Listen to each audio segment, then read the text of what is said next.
इस वीडियो में गोजू की सारी फॉर्म्स को एक्सप्लेन करूंगा। हम शुरुआत करेंगे इसकी चाइल्डहुड फॉर्म से और एंड तक हम उसकी स्ट्रॉन्गेस्ट फॉर्म को देखेंगे। इसी के साथ हम ये भी जानेंगे कि कैसे गोजू अपनी मैक्सिमम पावर तक पहुंचता है। तो शुरू करते हैं चाइल्डहुड गोजू फॉर्म। गोजू सातोरू का जन्म गोजू फैमिली में हुआ था। ऐसा कहा जाता है जब उसका जन्म हुआ तो पूरी दुनिया का पावर बैलेंस बिगड़ गया था। ये पहला बंदा था जो गोजू फैमिली में 400 साल बाद सिक्स साइज और लिमिटलेस टेक्निक दोनों के साथ पैदा हुआ था। लिमिटलेस टेक्निक से गोजू इनफिनाइट कॉन्सेप्ट को रियलिटी में बदलता है। दूसरी ओर सिक्स साइज ये कर्स स्प्लिट और कर्स टेक्निक के लिए एक्स्ट्रा बेनिफिट देती है। गोजू जब छोटा था उसने तोजी को सेंस कर लिया था जिसके पास कोई कर्स एनर्जी नहीं थी। तोजी बताता है ये फर्स्ट और लास्ट टाइम था जब उसे कोई सेंस कर पाया। भाई ये बंदा बचपन में भी मॉन्स्टर था। Student Gojo form. इस टाइम पे गोजू जुजुत्सु आई में गेटो और सोकू के साथ था जहाँ उसने अपनी पावर को यूज कैसे करना है वो सीखा। लेकिन ये वो पॉइंट नहीं है जहाँ वो अपनी एक्चुअल पावर को समझता है। लेकिन फिर भी वो अपनी टैलेंट को अच्छी तरह से जानता था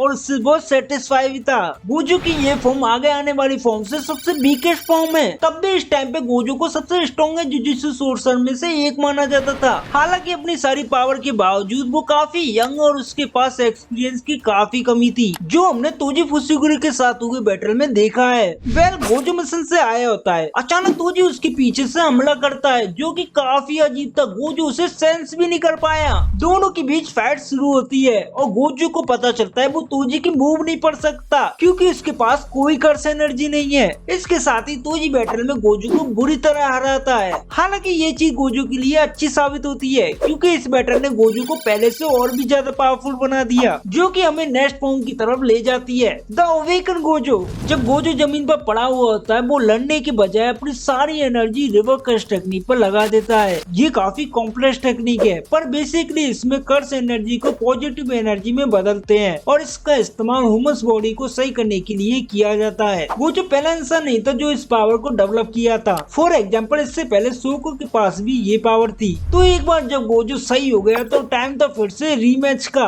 गोजू वर्सेस तोजी। इस फॉर्म में गोजू काफी स्ट्रॉन्ग था और आसानी से तोजी के अटैक से बच रहा था। और एक चीज और, न्यू हीलिंग एबिलिटी के अलावा आपसे गोजू अपनी रिवर्स कर्स टेक्निक को लिमिटलेस ब्लू टेक्निक के साथ कंबाइन करके न्यू रेड टेक्निक का तरीका भी निकालता है। ये न्यू टेक्निक चीजों को दूर फेंकती है और ब्लू से 2 गुना पावरफुल है। जब गोजू इस टेक्निक का यूज करता है तो जी शॉक हो जाता है और इससे उसे काफी चोट आती है और वो गोजू से मॉन्स्टर कहता है। लेकिन ये तो कुछ भी नहीं था। थोड़ी देर बाद गोजू कुछ ऐसा करता है जो किसी ने सोचा नहीं था। वो अपनी ब्लू और रेड टेक्निक दोनों का यूज करके एक अल्टीमेट होलो टेक्निक क्रिएट करता है, पर्पल। ये सीक्रेट मूव गोजू फैमिली में कुछ ही लोग जानते हैं और इसकी पावर कुछ ऐसी है कि थोड़ा सा भी टाइम नहीं लगा था अपने टारगेट को दुनिया से मिटाने में। ये बताने की कोई जरूरत नहीं है कि इसके बाद तोजी का क्या हुआ। ओके, अब तुम सोच रहे होगे अब बस 3 फॉर्म बची है, गोजू अभी से इतना पावरफुल है। देखो मुझे नहीं पता मैं कैसे कहूँ पर ये बंदा अपनी पावर को आगे चल के एक अलग ही लेवल पर ले जाता है जिसे हम आगे आने वाली फॉर्म में देखेंगे, द अडल्ट गोजू।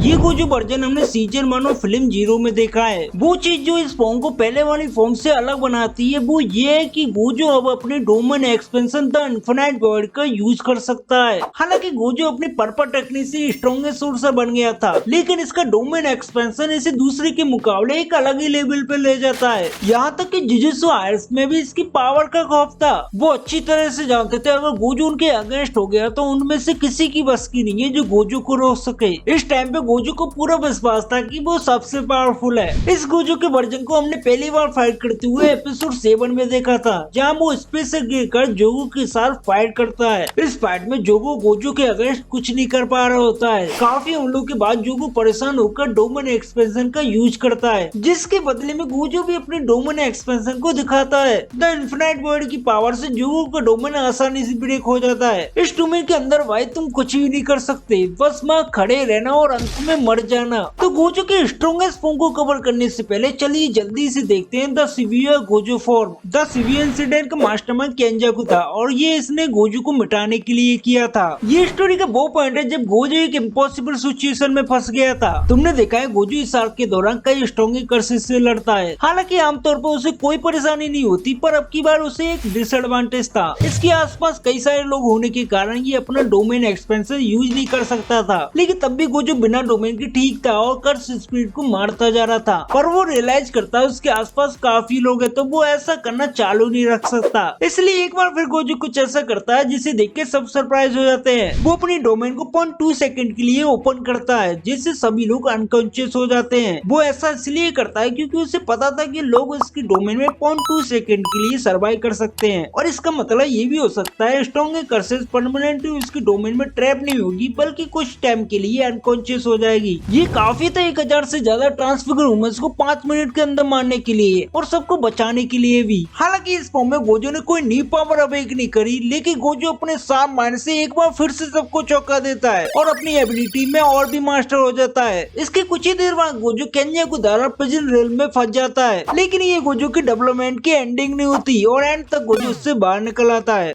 तो देखते हैं अब जिसका बेसब्री से इंतजार था, the ultimate Gojo form. Prison rail में गोजो और सुकुना फाइट करने का डिसाइड करते हैं। इसी के साथ वो डेट आ जाती है जब टू स्ट्रॉन्गेस्ट सोर्सा आमने सामने होते हैं, गोजो एंड सुकुना। गोजो शुरुआत में ही उटाइमी की पावर से अपनी होलो पर्पल टेक्निक को 200% आउटपुट के साथ सुकुना पर अटैक करता है। ये अटैक काफी दूर से करा गया तो सुकुना को ज्यादा फर्क नहीं पड़ता। फाइट शुरू होती है और हम उनके बीच कई सारे डोमेन एक्सपेंशन बैटल देखते हैं, the ultimate world versus malevolent shrine. वैसे तो दोनों अभी बराबर है, पर गोजो के लिए एक बिग प्रॉब्लम थी। सुकुना का डोमेन दूसरे के डोमेन से अलग होता है क्योंकि ये बैरियर का यूज करके अलग स्पेस नहीं बनाता बल्कि विदाउट बैरियर अपने आसपास के एरिया को अफेक्ट करता है। इसलिए सुकुना गोजो के डोमेन को ब्रेक कर देता है और गोजो पर स्लैश अटैक करना शुरू करता है। हालांकि फिर से गोजो अपना जीनियस दिमाग चलाता है। वो simple shadow style domain create करता है और खुद को हील करना शुरू करता है। लेकिन इसके बाद गोजो कुछ क्रेजी चीज करता है। वो रिवर्स टेक्निक से खुद को हील करने के बजाय अपनी कर्स एनर्जी को रिस्टोर कर रहा होता है। यहाँ तक कि यूटा भी इसे देखकर शॉक हो जाता है। वो चीज जो इस फॉर्म को प्रीवियस फॉर्म से स्ट्रॉन्ग बनाती है वो है गोजो का प्रिजन रेल में एक्सपीरियंस। हमने इसको देखा है जब गोजो अपने डोमेन को बॉल के बराबर छोटा कर लेता है, बिल्कुल प्रिजन रेल की तरह। इससे डोमेन काफी स्ट्रॉन्ग हो जाता है। गोजो ने कई बार डोमेन बैटल में भी सुकुना की हालत खराब कर रखी थी। इसके अलावा गोजो सुकुना को हैंड कॉम्बैट में भी बुरी तरह धोरा था। लेकिन ये तो कुछ भी नहीं है। इस फाइट में गोजो अपने ब्लैक फ्लैश से भी अटैक करता है जिससे सुकुना बेहोश तक हो जाता है। सुकुना इस फाइट में जनरल मारागा और अगीतो जो 4 शिकिगामी से मिलकर बना है उनको बुलाता है, जिससे फाइट शिफ्ट हो जाती है 3 वर्सेस 1 में। लेकिन तब भी गोजो उन तीनों को बहुत ही अच्छी तरह से संभालता है। हालांकि इसके आगे चल के कुछ ऐसा होता है जो हमने सोचा नहीं था, क्योंकि महारागा ने गोजो की इन्फिनाइट को अडेप्ट कर लिया था। इसलिए महारागा बैटल के दौरान गोजो का हाथ काट देता है, जिसे देख के सब शॉक हो जाते हैं। पर गोजो थोड़ी ही देर में उसे फिर से रीजनरेट कर लेता है। फाइट आगे बढ़ती है। गोजो अपने ब्लू टेक्निक से अगीटो को 1 शॉट में खत्म कर देता है और महारागा का अंत भी कुछ ऐसा ही होता है। गोजो सारे एफर्ट्स लगाने के बाद अपना सबसे पावरफुल अटैक होलो पर्पल को मैक्सिमम आउटपुट के साथ यूज करने में मैनेज हो जाता है। इस अटैक की रेंज में आने वाली कोई भी चीज 1 सेकंड में दुनिया से मिट जाती है और यही महारागा के साथ होता है। बंदा हवा में ही गायब हो जाता है और सुकुना की तो बॉडी जवाब दे जाती है। बंदा ठीक से खड़ा भी नहीं हो पा रहा था। हालांकि जैसा कि हम सबको पता है, इन सब के बाद भी गोजो सुकुना को नहीं हरा पाया। सुकुना ने साबित कर दिया था कि उसे ऐसे ही किंग ऑफ द कर्सेस नहीं कहा जाता। लेकिन जो भी हो, गोजो ने इस बैटल में सुकुना को शुरू से एंड तक तगड़ी टक्कर दी थी। गोजो की सारी फॉर्म देखने के बाद तुम्हें सुकुना की भी फॉर्म देखनी चाहिए, जो कि मैंने इस वीडियो में एक्सप्लेन करी है। तो इस वीडियो पे क्लिक करो, जल्दी से देखो। वीडियो पसंद आई हो तो लाइक और सब्सक्राइब भी कर देना।